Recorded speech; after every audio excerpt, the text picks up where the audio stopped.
My mom told me not to talk to strangers on the internet, but I'm glad I didn't listen. We are the Certified Noonas, your sisters in the love of Asian entertainment.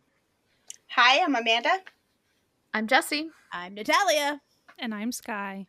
And today we are actually doing a very special request that we had. We have one very dedicated commenter, shout out to you, D, on YouTube, who we love. They're great. And they always leave really great comments. And one of their comments that they left was, oh, I wish you guys, I'm paraphrasing, this is the exact comment. I wish you guys would do like your top J-drama picks on Netflix. And we were like, we still got an episode slot open this month. Like, hell yeah, let's go. And so that's what we're doing. We are doing our top Japanese live action picks on Netflix specifically. Now, when we say this, this is Netflix either in Canada, if you're Amanda and I, Natalia, or America, USA, if you are Jessie and Sky. So we cannot speak to what is on Netflix in other countries, but if you are in the Americas or have a VPN. That's also at the time of recording. Yes, at the time of recording, things do come off and on. I would say that, like, you know, like I could pick all just like produced Netflix dramas, but produced Netflix drama is going off the site today as we record. Doesn't make any sense. It doesn't even matter for that as well. So we have done our best to pick ones that, as of the date of this recording, were still on Netflix, theoretically. We're still there. So hopefully fingers crossed. That's the case. You know, like it is what it is. If you're finding this episode like 3 years from now, we can't help you. We can't. It's not even 3 years. Let's go with 3 months. Yeah, like, we cannot guarantee that this stuff that we're saying will still be here, but it'll still be good. It'll still be quality stuff that we're discussing. How good it is. Yeah. I literally just as I was speaking, going on to Netflix in my other screen and making sure something on my list was still on Netflix, because I was like, I didn't actually double check that was still there, and it was, so we're all good. Now I will say, one amongst us has watched many more J-dramas on Netflix than the rest of us. I know I have a lot. Yeah, Jessie really is the queen of having watched J-dramas on Netflix. I have a lot just on my like top, and then I was like, oh, there's like these others. There's too many. I'm not gonna do them all. So I swear to you, it's not gonna be that. We're gonna try to keep it a reasonable amount. I, while doing this, discovered that I genuinely mostly watch J-dramas elsewhere, but I still managed to pull some out. We were, you know, I just think I just don't normally just turn to Netflix for things in general, unless it's like something specifically like Netflix produced. That's like, I'm like, oh yeah, it's the only place to watch it. Like I generally go, gosh, too much to my chagrin, to Vicky, which I still have beef with Vicky, but it's fine. We all do. You know, they don't know me. They don't know I have beef with them, but it's fine. Maybe they do. Maybe they do. Maybe Vicky's been secretly Cocoa like, to us. Yeah, Cocoa has talked to us. Vicky hasn't. Maybe that's true. What's going on? Cocoa knows we exist. Vicky does not. Which was fun to discover. To be honest, maybe we're on very a list, exciting. Vicky. Yeah, we're on their know us, but we're on a list. We're on their blacklist because we keep saying how mad we are about their BL rating systems and how they don't pay their subbers. But very valid like concerns. Yes. And soapbox moments. Okay. That's right. But we're talking about Netflix. Today we're talking about Netflix, which, like, listen, I have problems with as well, but I have problems with all capitalism, so it's not really saying much. But we're going to be talking about J-dramas or live action Japanese things that you can watch. So not anime today. That's a whole other kettle of fish. But today it's the live action Japanese things you can watch. And Jessie, take us away. What is one thing that you think people might enjoy putting their little eyes upon? All right. I'm going to actually talk about a drama that I just finished. It's called Flowershop Without Rose. It's an older J-drama, which if you haven't been on Netflix's site recently. They've started really picking up a lot of older J-dramas. This one is from 2008. It is mellow romance. It also kind of like gets a little soapy, I guess. But essentially the basic premise of the J-drama is about a guy who owns a flower shop, and he is a single father. The mother has passed away, and we see that the mother is still very much like present in their lives, and in kind of the sense of they have all of these videotapes of her that she, I guess, was recording before and during the pregnancy, about like things that are going on, things about the pregnancy, things to tell her loved ones, because you find out in the first episode that she had a disease or a sickness that made it so that like pregnancy really was not a good thing for her, and she was pretty much guaranteed to pass away during childbirth, which she did. And one day while he's working at his shop, it's raining, and this woman comes up to hide under the awning to get out of the rain, and she's blind, and they strike up a conversation, and they form a connection, and it kind of just like follows her story and his story and all the kind of like interwoven things about the lives in their past and that sort of thing. It does have like bits of like spoilers, so if you're like going to search for information about this drama, maybe like don't go too deep because you will find these spoilers. However, it is from 2008, so yeah. Even on like my drama list, the comments, like you could read all the comments and still not figure out what's going on, like honestly. But I think it's a really good option on the site because it's an older drama, so you get like kind of like see an older J drama, and the kind of like style and just like, you know, differences in, you know, editing and producing and that sort of thing. It's also not a comedy, but the like characters are really great. The little daughter is absolutely adorable. She's so much fun with every person that he meets. There's like a found family type thing going on. You know, it's got some really good stuff, and it does surprise you at times as well, going through the journey of the show. Nice. Sounds great. Yeah. So for something completely different, a drama that I really enjoyed. It's only 8 episodes. It was back last year, 2024. House of Ninjas. Like I loved this show. So modern day Japan, but it's a family that like they used to be ninjas and now they're trying to like not be, and it's a whole thing. I can't tell you a lot of the plot because that would be spoiling things, but it's really fascinating, and you do see, of course, implied a lot of action, but also some just funny aspects to just highlight. Like grandma lives with them, and she's still like, she seems like she's very, very retired, but then every once in a while it's like, how does she teleport around? Essentially, like where did she go? So there's, you know, there's a daughter, and they're trying to make her like not, but she sneaks out to go do the things that she, of course, naturally wants to go do because they're a family of ninjas.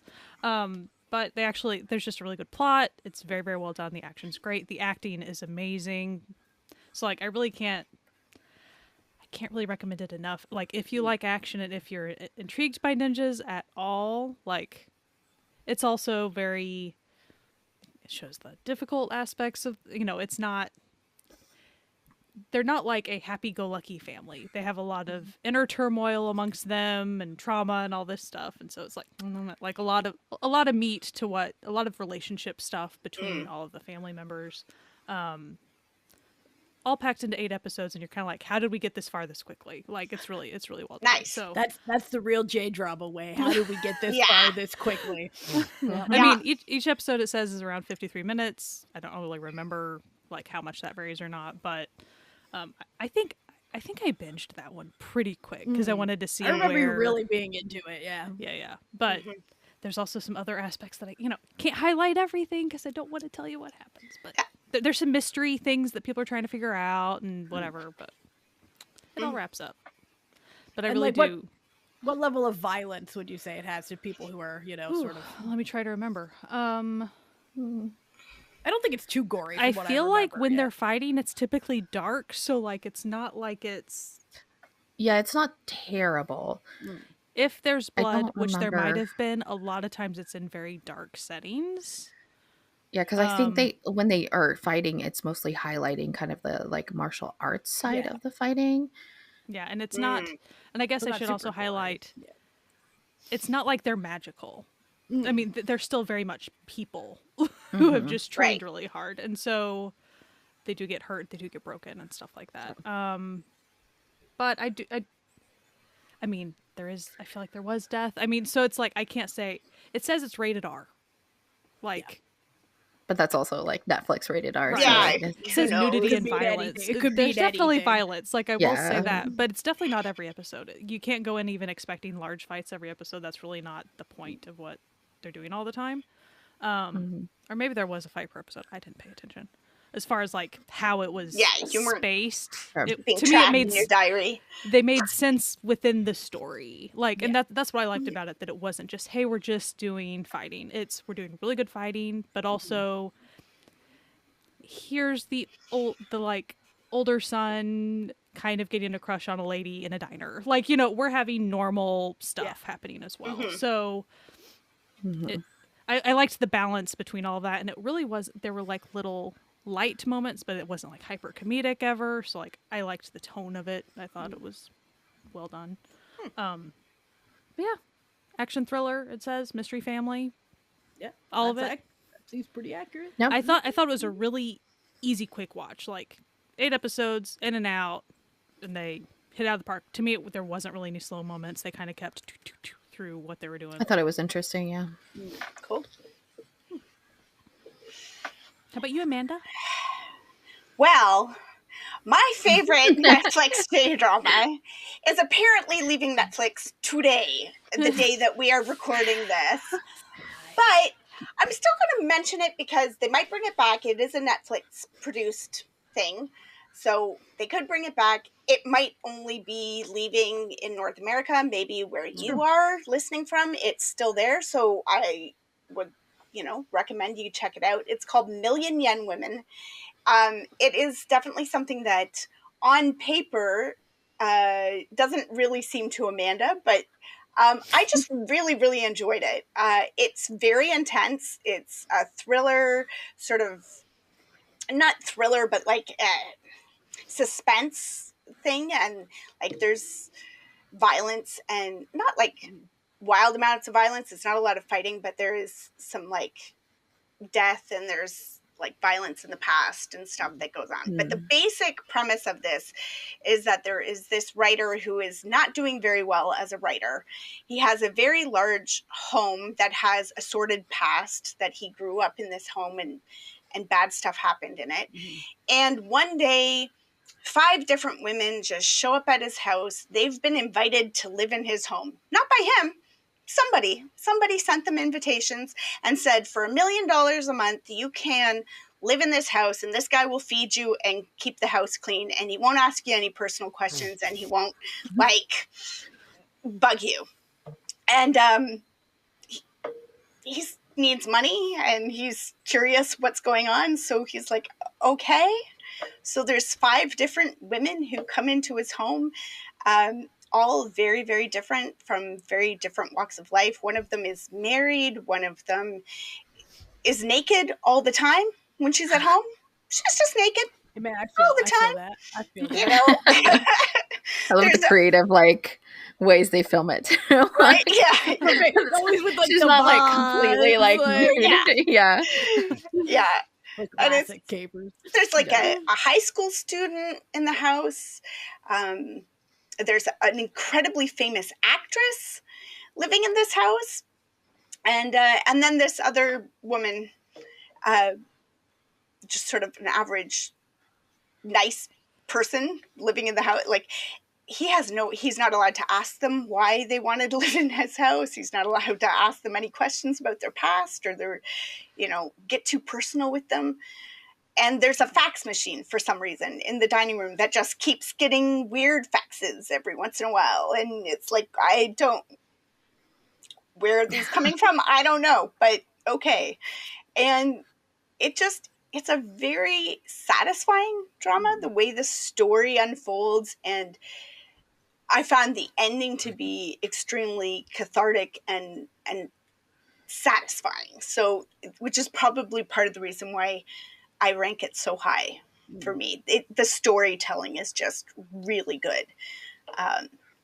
And yeah, it's very different, very weird for me. Like, it's not my usual. Yeah, it definitely doesn't ever feel like an Amanda show. Sometimes you just like things that are outside of That's your true. usual Absolutely. wheelhouse. Like, yeah, you know. sometimes you're in a mood or you're in a different place. I mean, I watched this way back in the way back times. Like, it's a 2017 drama. I think that's when I watched it.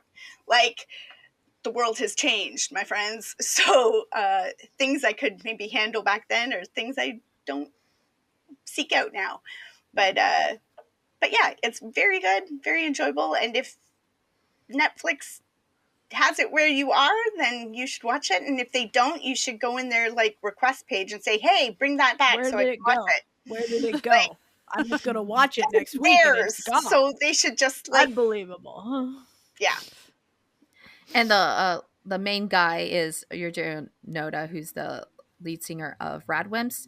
Mm-hmm. He also did a lot of the music work for Glass Heart. So if you're a fan of Glass Heart's music, he's one of the composers. He's also composed a bunch of different things, but and he's really good in it. Like, I remember watching it and thinking, "Oh, I want to see what else he's hardly in anything else." I think he's got like a couple other acting gigs, maybe, but like not much. Like, it might be like he shows up as himself or in something, but like he's very good in it. So yeah. How about you, Natalia?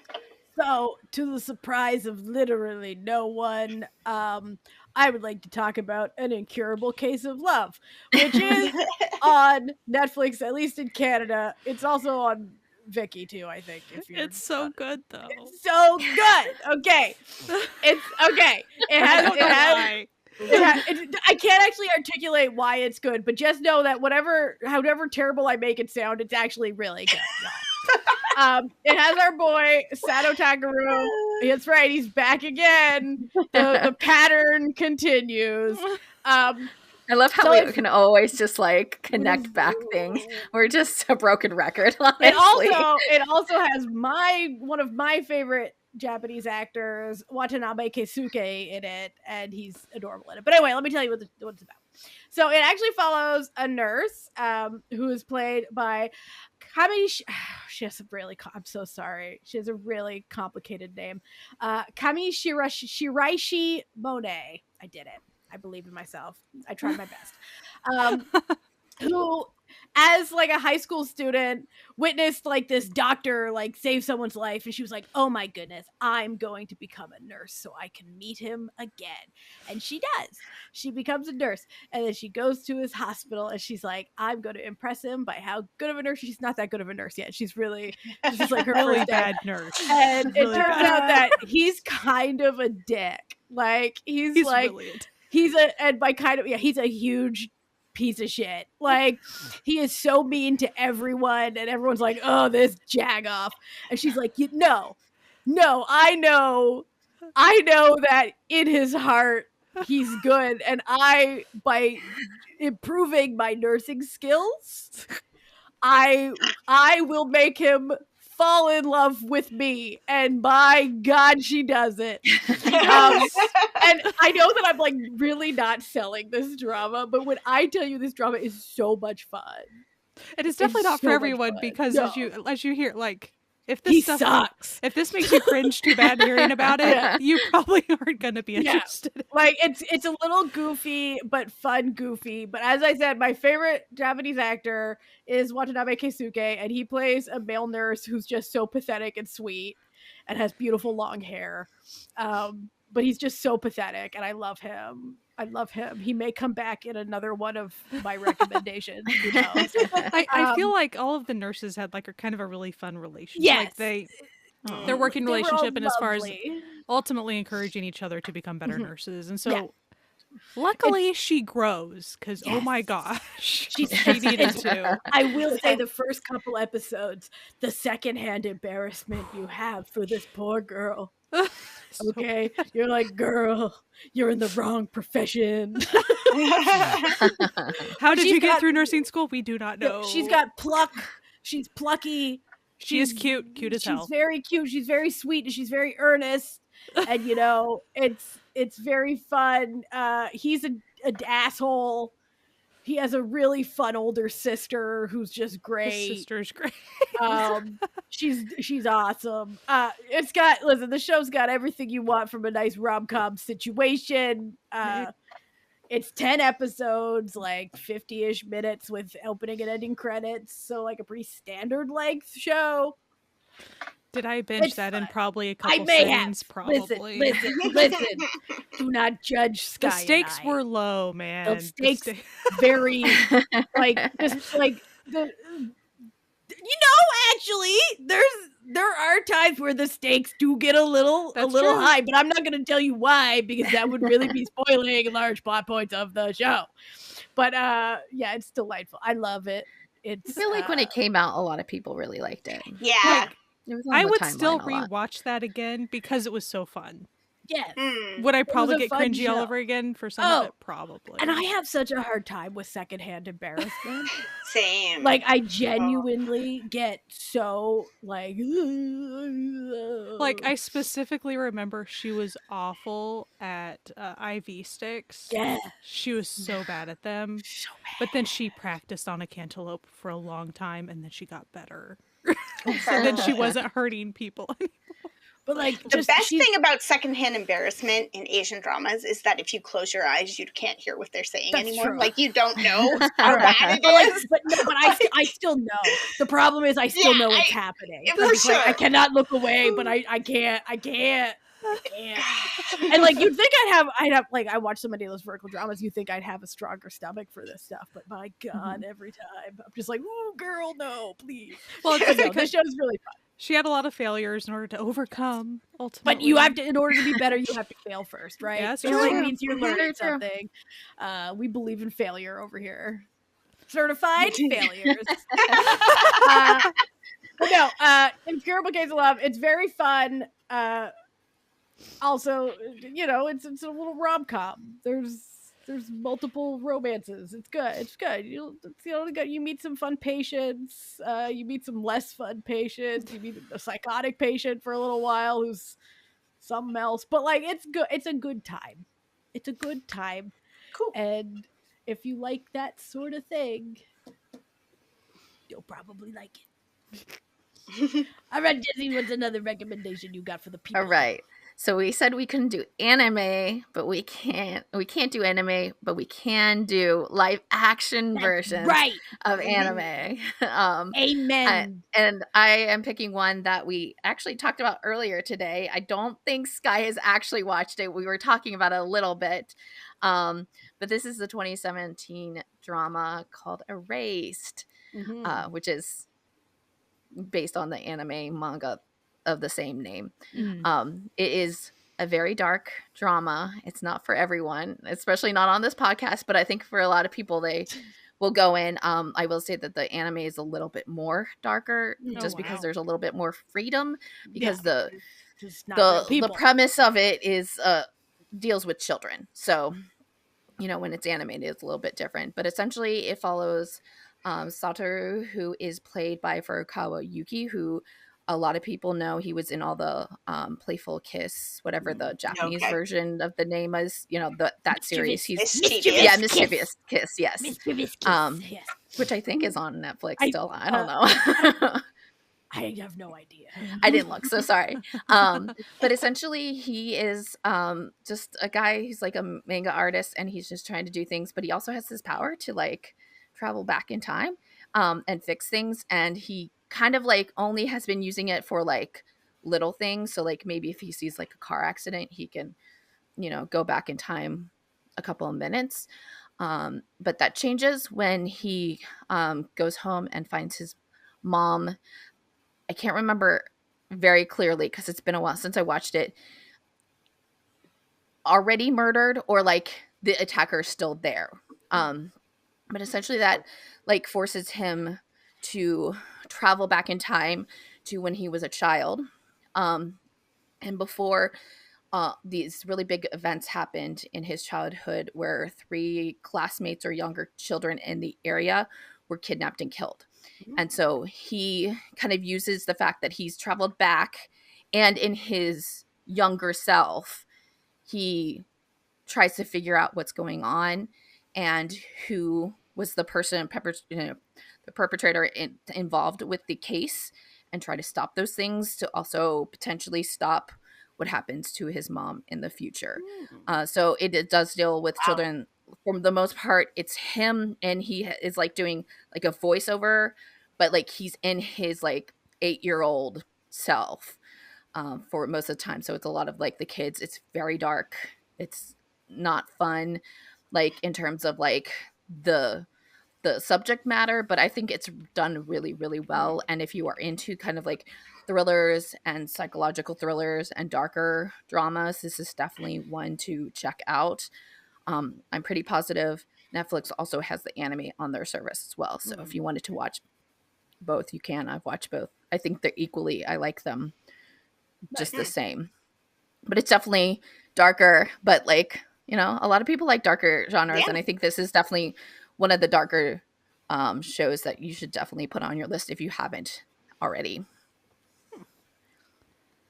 So I'm going to bring up the show I Will Be Your Bloom. It's from 2022.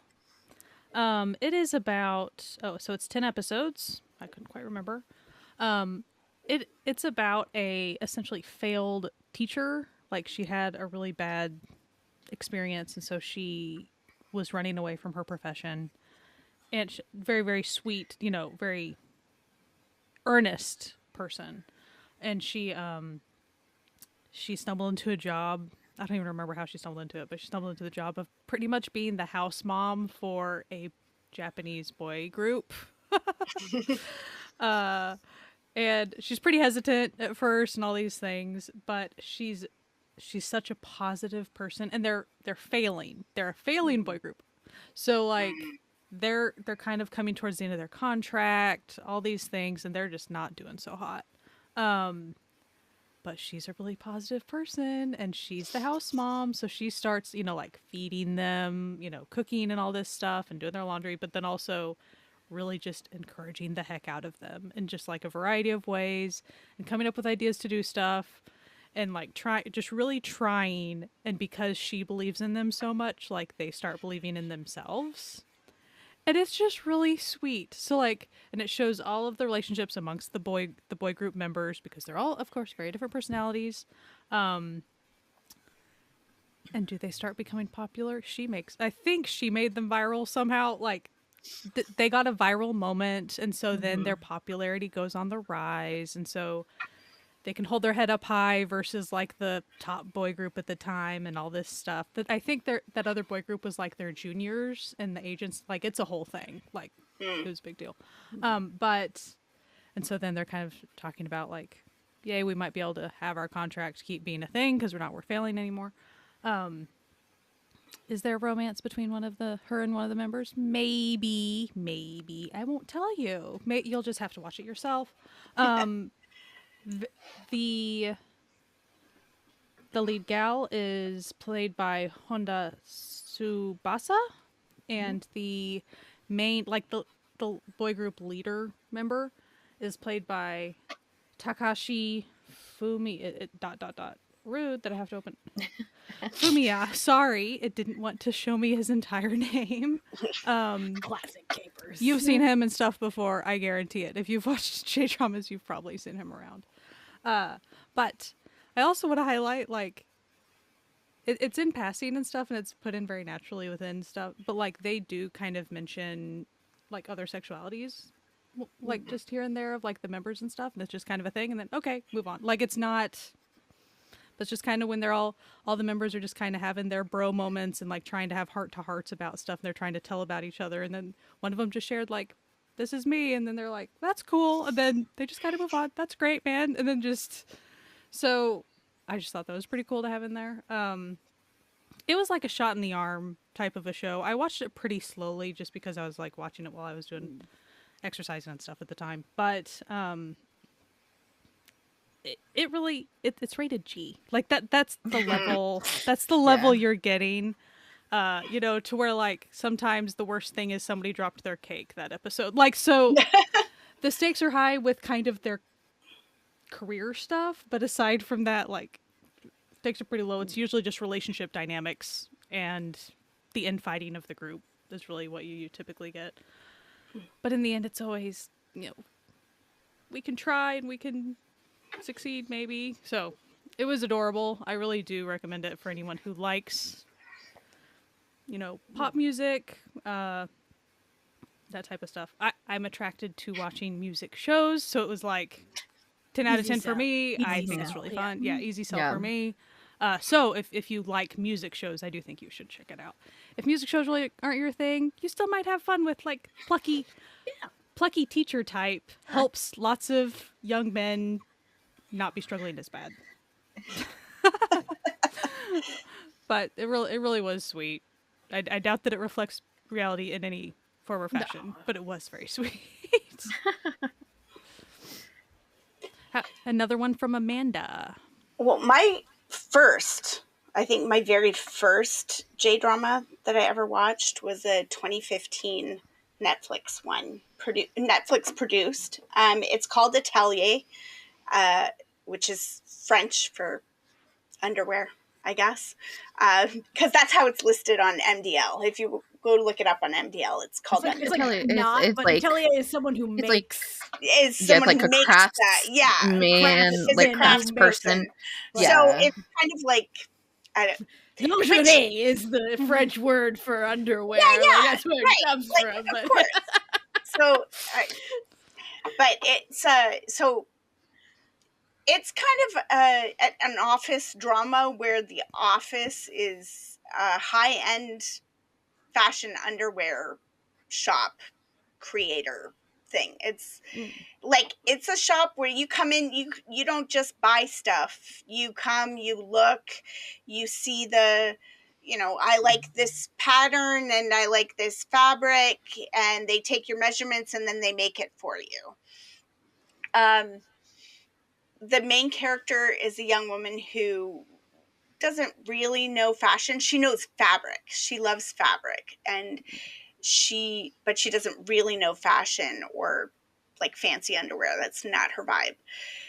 But it's kind of a Devil Wears Prada kind of situation where she like gets into it the more she's there, and she learns as she's experiencing this stuff. And she's like, the stuff's not cheap. It ain't cheap to go and have somebody make this stuff for you. And they have these kinds of conversations, you know, like in Devil Wears Prada, where there's like the conversation about, you know, you think you don't have fashion just because you just buy whatever off the rack, but we decide what winds up on the rack, kind of thing. And there's those kinds of conversations where like her boss will be like, you're poo-pooing this, but like, this makes somebody, you know, she saved up her money so that she could buy something that makes her feel nice or special or whatever.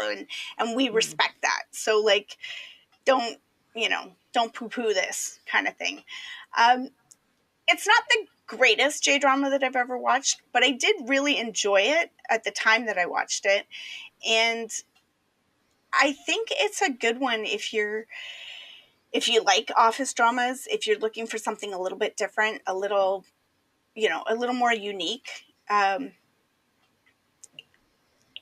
don't know. And it's a Netflix produced one. So like the quality is good. The acting Stories is good. in it.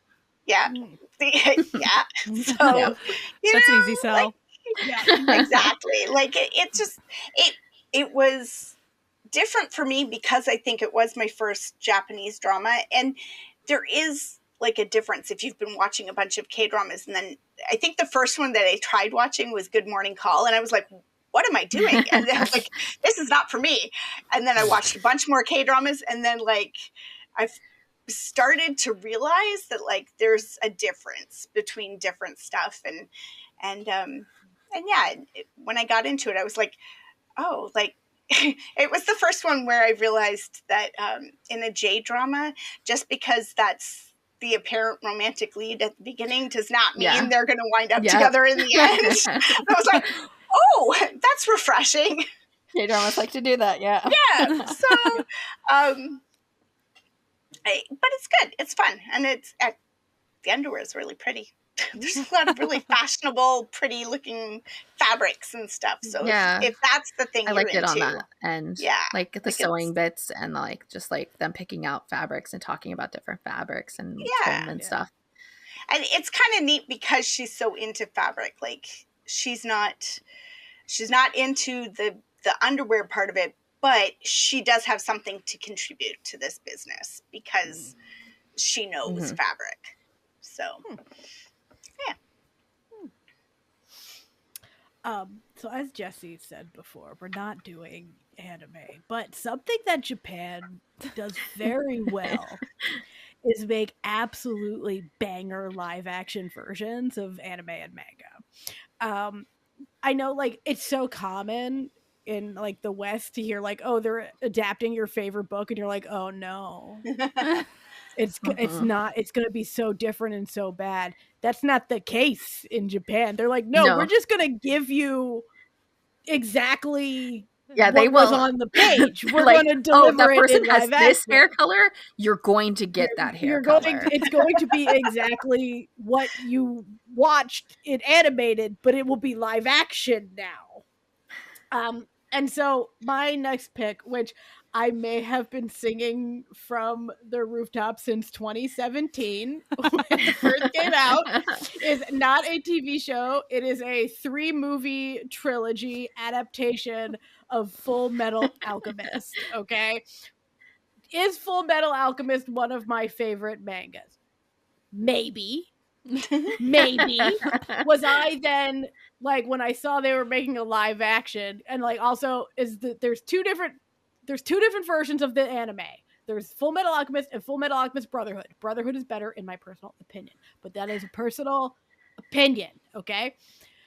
When I saw they were making a live action, did I immediately go, how the fuck are they going to do that? Yes.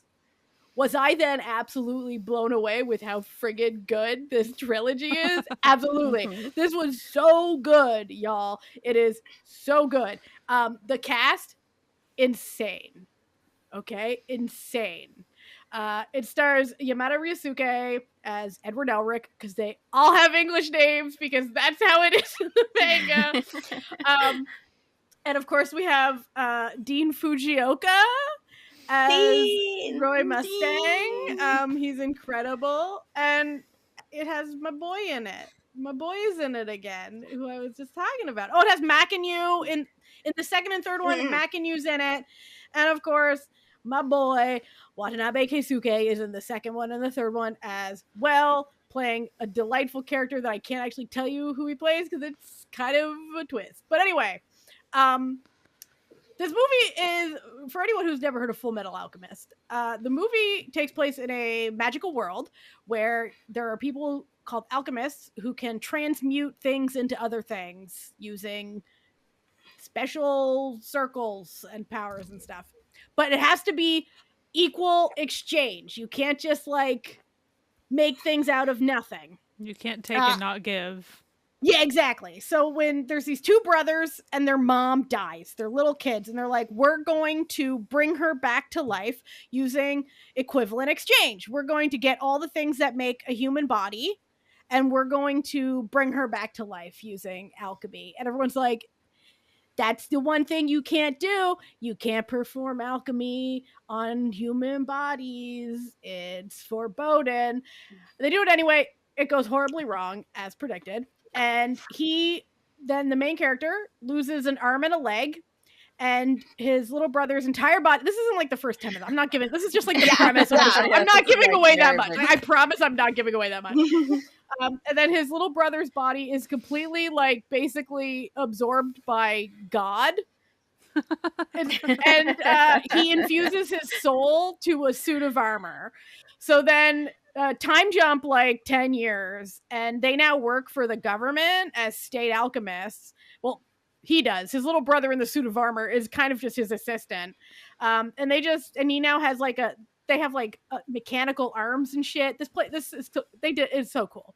And it's just them, and they're going around and they're searching for the Philosopher's Stone, which is there's like a mystical I knew like this thing created the Philosopher's Stone, and with the Philosopher's Stone you don't need equivalent exchange. He's like, I can get my brother's body back. And that's basically the opening premise, and then it goes hog wild after that. Okay, it goes absolutely crazy mode for all 3 movies, and every single movie starts directly after the last one ends. And they're great. Okay, like the first one, it kind of ends and you're like, oh, maybe they weren't expecting a sequel, but like the second one, literally you're like, that's how this. Okay, I need to watch the third one immediately. They're incredible.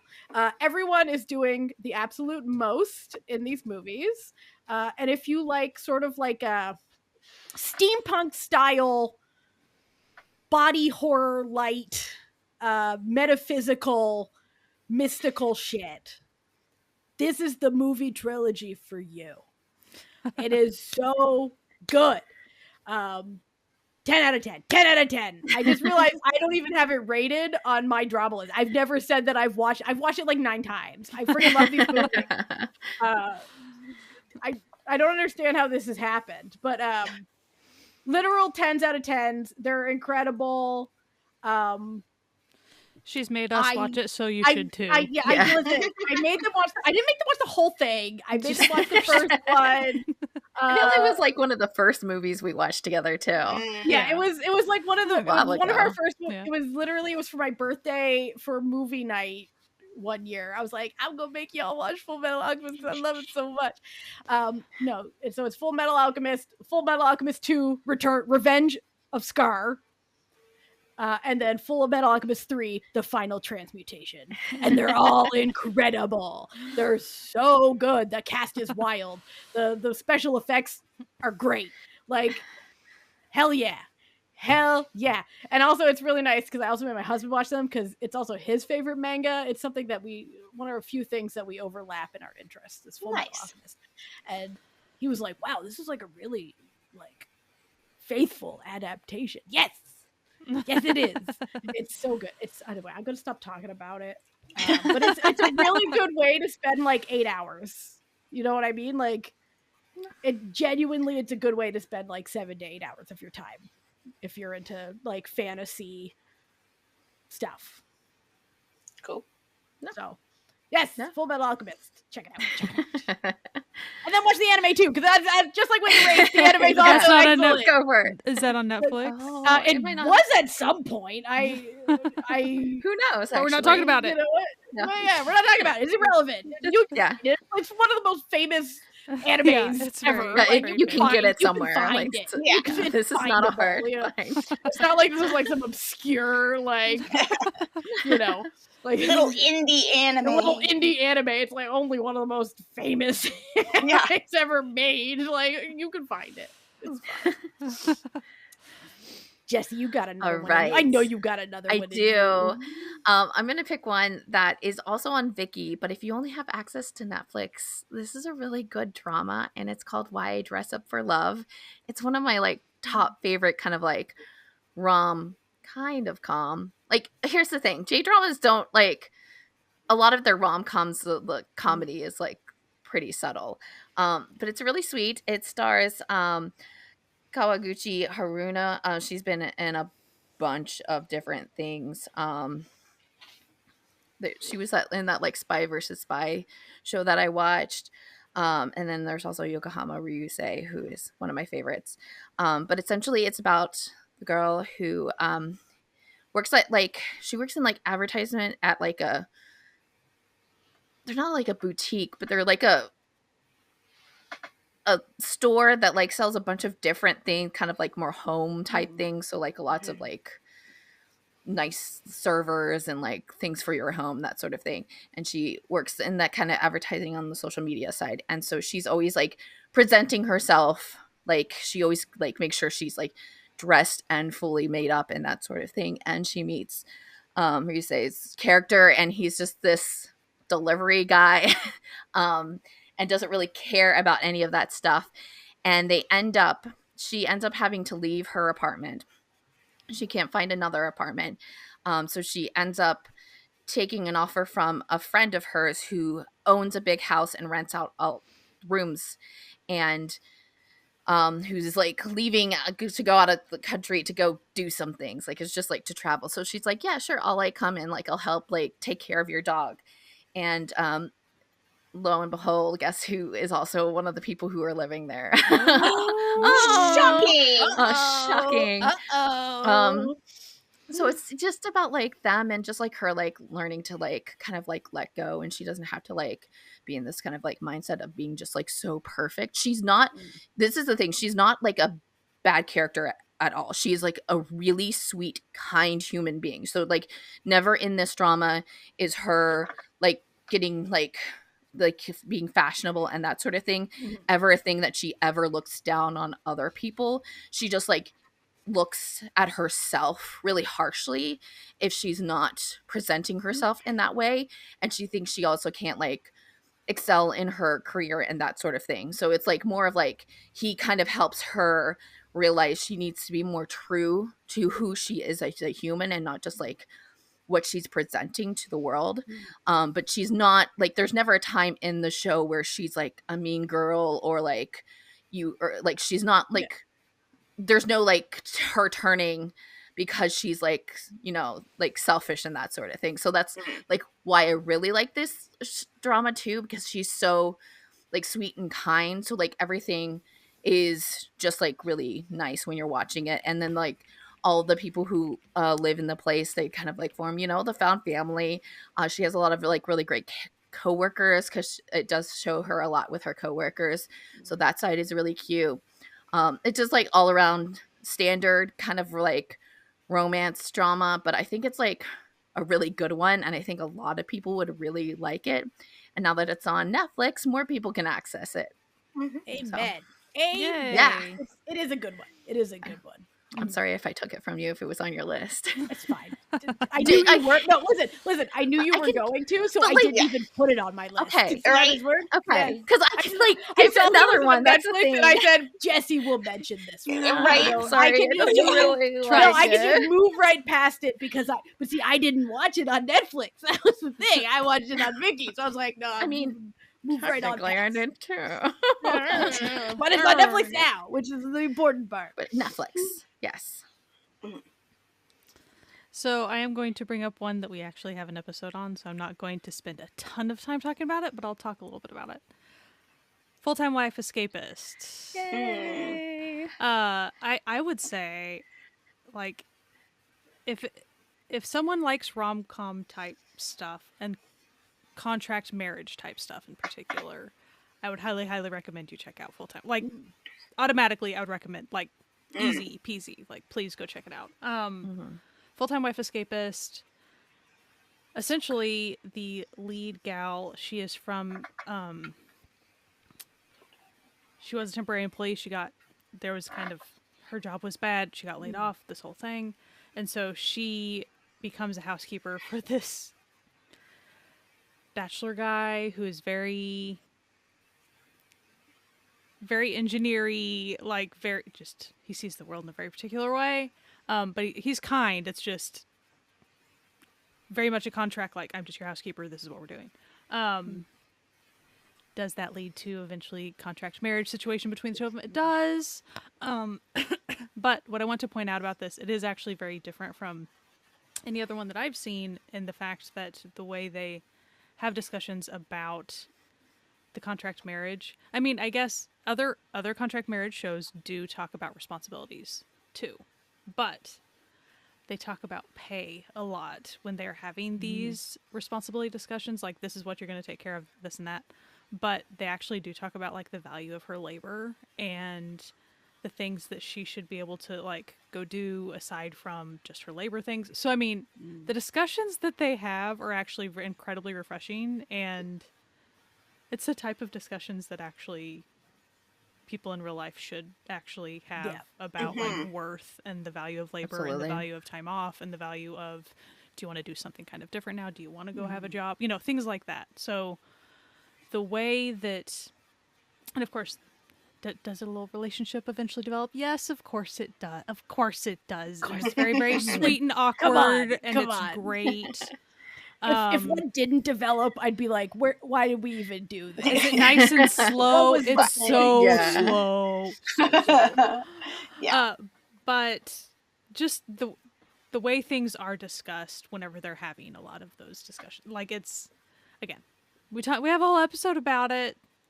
You can go check that out. But I highly, highly recommend it. Heck, even go revisit it. It is the type that, like, oh, I haven't watched it in a while. Might as well go pick it back up. Maybe I'll give her a little check. And are they a reel-to-reel couple? Maybe. Of course. Maybe. They are.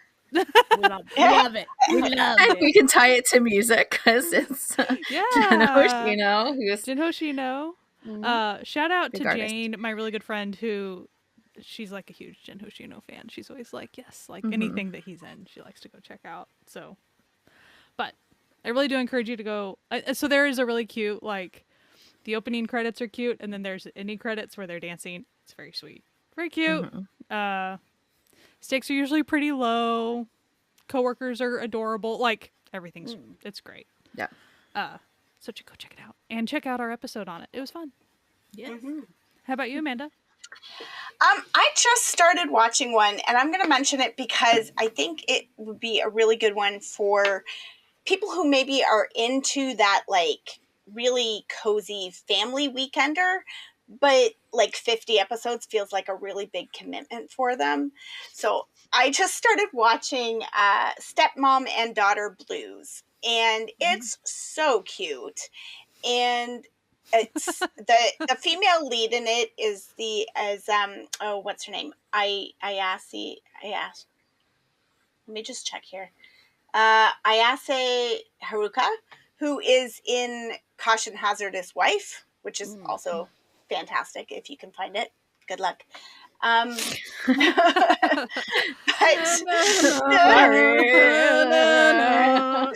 go to Netflix and ask them. Go to their request page. And, because feels like something they would like to have. Yes, lead with that. You were like, well, you already have someone. Look, I really enjoyed her in this drama that's already on here. I feel like a lot of people would also like this. Exactly. So the premise is that this woman who is a businesswoman, she's very, very good at her job. She, I guess, falls in love with this other businessman. He's a single dad with an 8-year-old daughter, and they decide to get married. It is insinuated that there is an actual romantic relationship between them, but everything is told sort of from the daughter's viewpoint. Like, the daughter is the narrator talking about how this stepmother came into her life.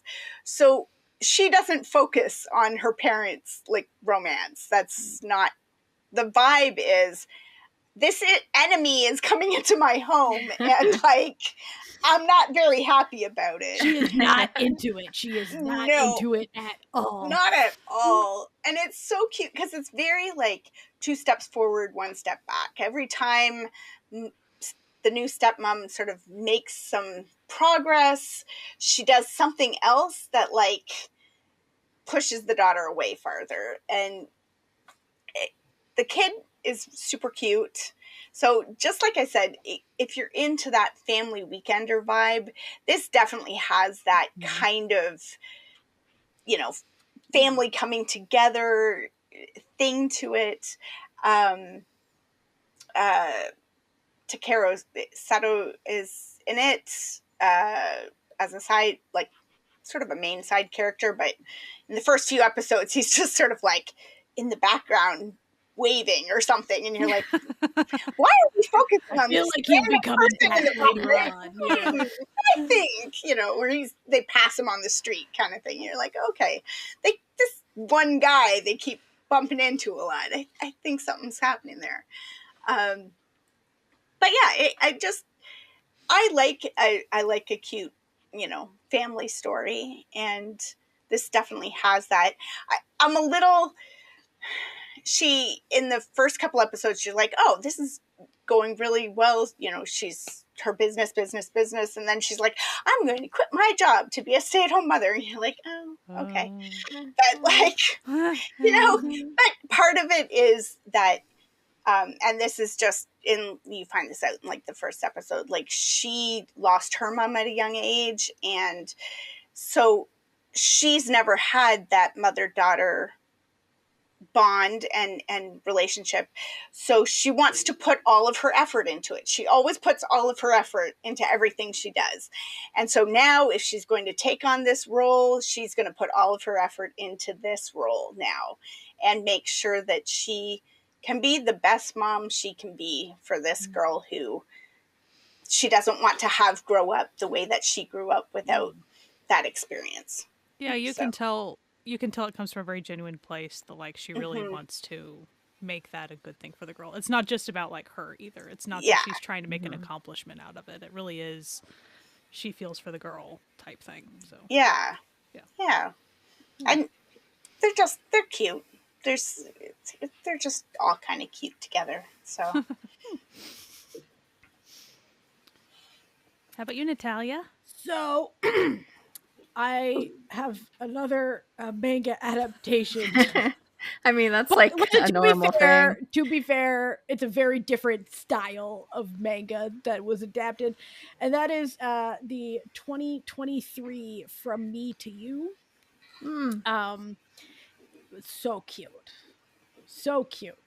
So basically it follows this teenager who is very socially awkward and introverted and has a hard time making friends.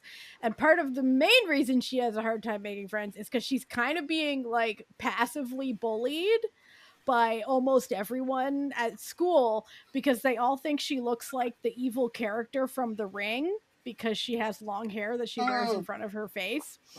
And her name is her name is Sawako, and that character from The Ring's name is Sadako. So they so close. She also has a name very close too, so they all call her that, and they all say that she's like cursed and can see ghosts and is like a witch or whatever, like just bullshit nonsense. Yeah. Meanwhile she's just like, I'm just like a sweet bean, like I'm just the sweetest little most timid thing you've ever met, and I just want to make a friend. Also, there's a really handsome outgoing guy in my class and I just think he's neat, but I'm never gonna say anything. And then so she accidentally gets like adopted by like the other girls in her class who are very outgoing and also like kind of outcast, but they just do not care. Nice. They're just like, don't give a shit. Like, yeah, you can hate me if you want. Like, we're going to adopt her because she's awesome. And she's like, oh my God, what's happening? And then unbeknownst to her, does outgoing fella maybe harbor a secret crush in her direction? I don't know. But does he maybe have like kind of a messy home situation? Maybe. This show is so cute, y'all. It's just nice. It's just like a nice show. Like sometimes you just like watching something that you're like, this is very uncomplicated. This is very straightforward. And these are very nice people being nice to each other. In the face of just like normal coming of age struggles that I feel like everyone can kind of relate to. No matter where you're from, because going from like teenager post high school is like senior year is a rough time. You know what I mean? Really, and that's basically the plot of this. Is just like, what if nice people were nice, but they were going through like big life changes? And it's very sweet, and the acting is very nice, and they're cute, and you're just like, oh. Oh, Yeah. this is really nice. I like this. Yeah, I like this. So very, very low stakes, like very low angst for a lot of it. The bullying isn't like the glory or anything. Like no one's beating her up or anything. Mhm. It's just like everyone avoids her and calls her Sadako, which is not her name. So, and then she'll just like try to like, you know, come in and be like, "Oh, hi," and they're like, "Ah!" Like, "Oh, she came out of nowhere," and it's just like, no, she was just quiet, y'all. Like, what are we doing here? But anyway, kids are stupid, so. They But are. this show isn't. This show is really nice, and I think a lot of people would really like it. To be honest, it is one of those Netflix produced ones. Yeah, like it's just a nice show, and it's nice. That's all. It was really nice. The acting was really good. Like, and as always, very close to the source material because that's what they do. Mhm. That they're like, why Yeah. would we adapt the source material incorrectly? Like, really, Why would come we on. change the source material? It's the source material. That's why people want to come watch this. Right? I'm like, you know what? That is a very sensible way of going about One it. would I will think, be right? honest. I will Yeah. be honest. Yeah. Um, Crazy concept. Crazy. looking at you, Crazy. shadow hunters. Looking at you. But yeah, no, it's nice. It's nice. It's nice. And of course, anybody who was listening last week knows that we recommend you go watch Glass Heart. Uh-huh. You know. We recommend you also watch Cells at Work, the movie.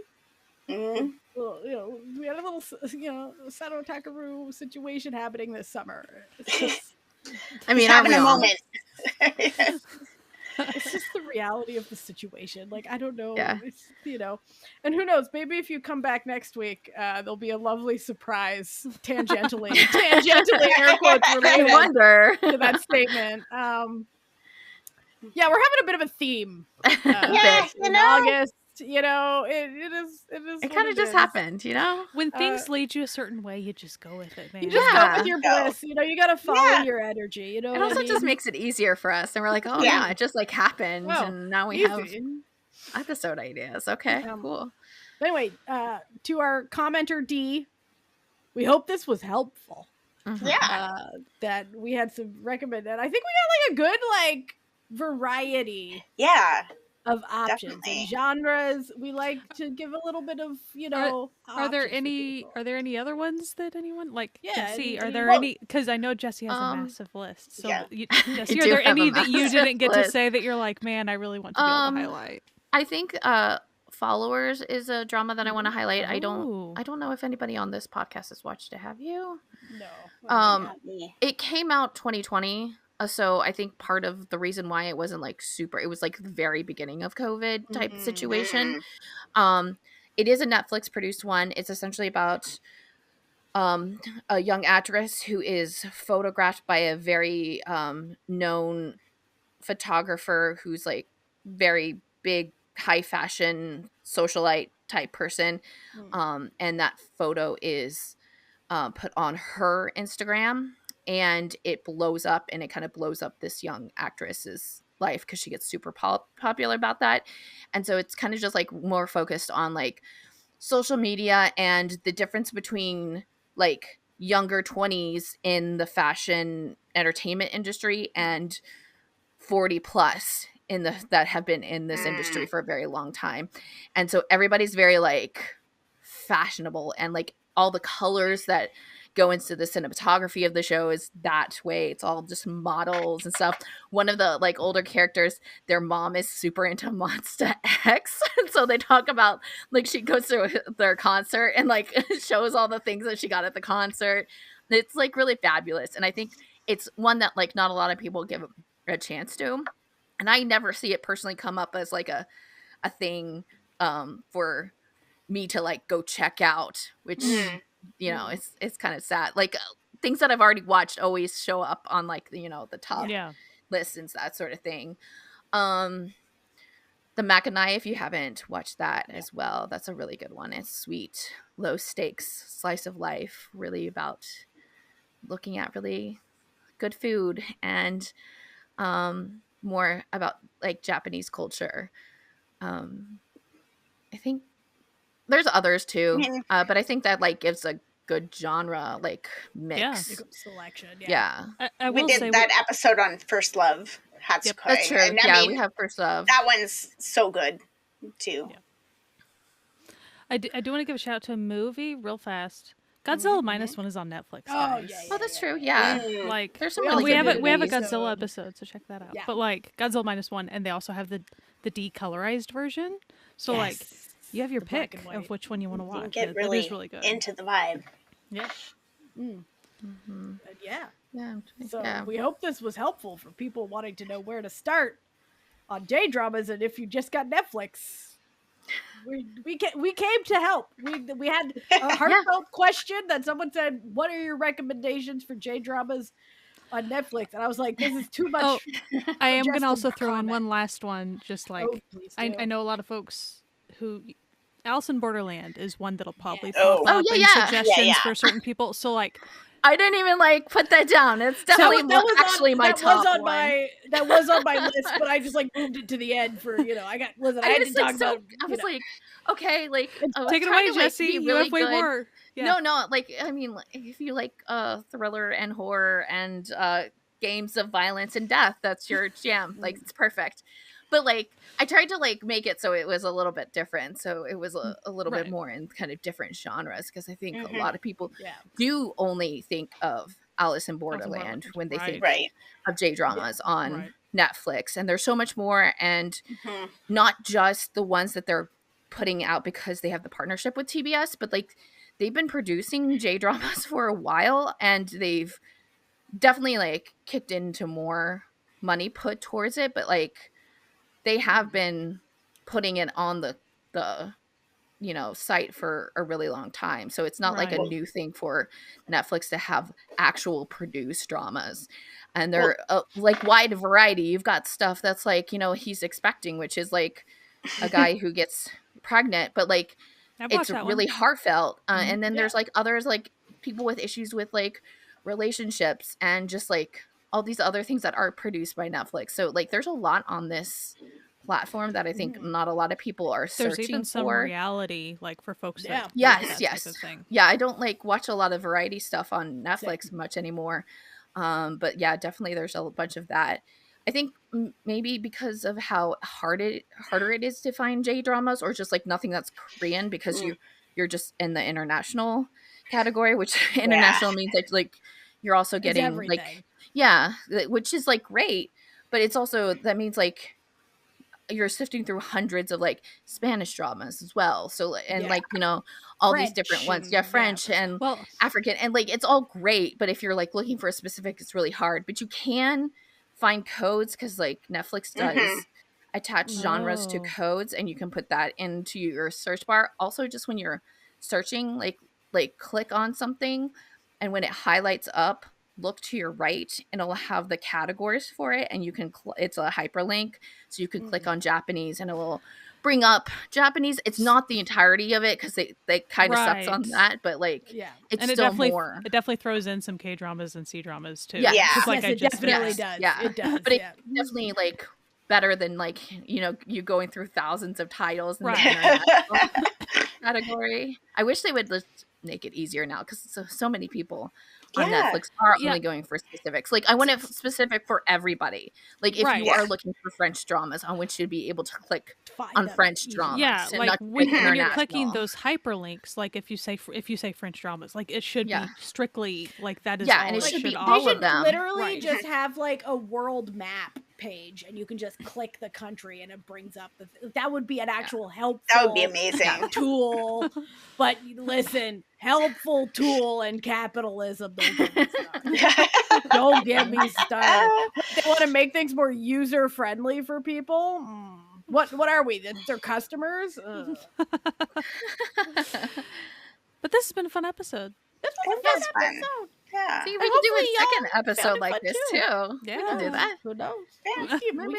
We can just move through all of those Different streaming countries, services. different. We're just like just go to each streaming service. We'll Listen, break we through. can do that, and then when we come back around, all of It'll them all will be have different. different It'll all things. be Yeah. different. It's So, incredible. we could just like But, keep doing this. It's a cycle. Listen, it doesn't matter what streaming service you watch these on. These have our seal of approval of things that we like. So if you have been listening to us and you go, oh, like I really like the same sort of dramas that Jessie watches, or I really like the same sort of dramas that Amanda watches, you can know that if you like the same sort of dramas that I watch, or that Sky watches, or Jessie or Amanda, whatever, if we say, hey, this drama's good, you're probably gonna enjoy it.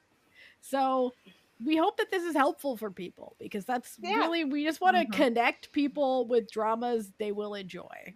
Yep. Mm-hmm. And that's our main goal when we do episodes like this. So we hope that perhaps this helped someone, especially D, our commenter, who was the one Yes, who more specifically D.